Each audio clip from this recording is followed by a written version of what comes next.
Hello, this is Walking Like I Talk It with me, Bianca Lynn. My intention for this podcast isn't to help you cope, but instead to help you choose. Each episode is an invitation into clarity, self-leadership, and honest decision-making. Let's begin. Here is a truth that I recently discovered.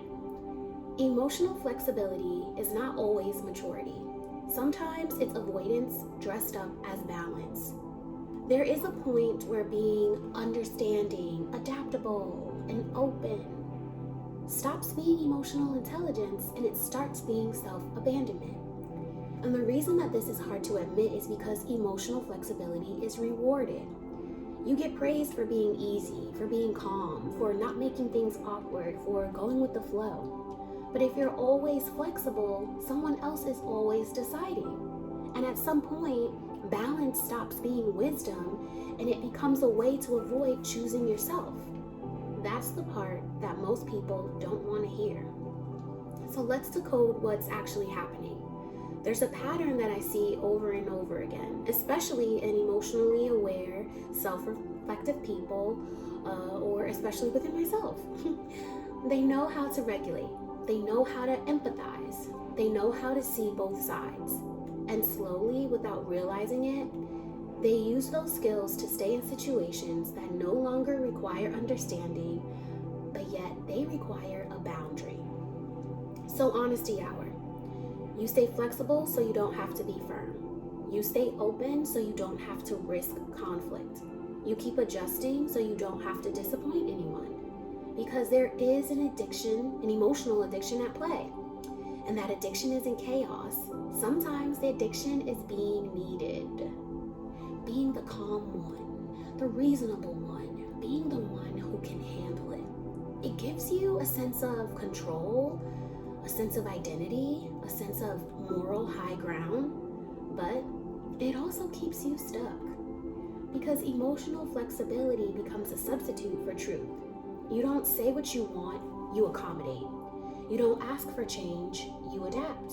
You don't leave, you wait. And because you're so good at holding complexity, you convince yourself that nothing is actually wrong. But your body knows. Resentment starts to leak out sideways. Fatigue shows up without explanation. You feel drained after conversations that weren't that bad. That's the cost of staying flexible past the point of alignment. So this is where the mirror turns towards you. Ask yourself this slowly and honestly. Where am I being flexible so I don't have to be clear?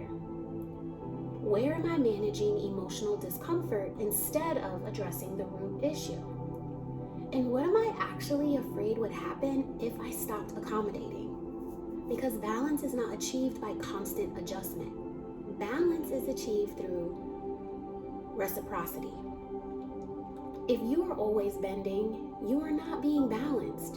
You are being drained. So the decision this truth asks for is simple, but not easy. What would I have to walk away from if I stopped explaining, softening, and accommodating? And what would finally come back into alignment if I chose firmness instead? Once you see this, you can't unsee it. So let's be gentle but clear.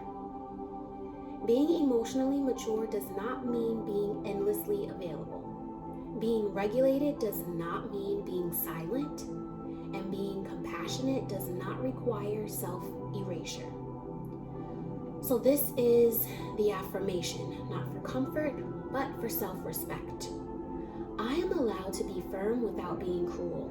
I do not confuse flexibility with wisdom. I honor my needs without apology, and I choose balance that includes me. I am allowed to be firm without being cruel. I do not confuse flexibility with wisdom. I honor my needs without apology, and I choose balance that includes me. This is what emotional integrity looks like. Not endless understanding, but honest self-leadership. If this landed, I want you to sit with it. The work is not in listening, it's in choosing.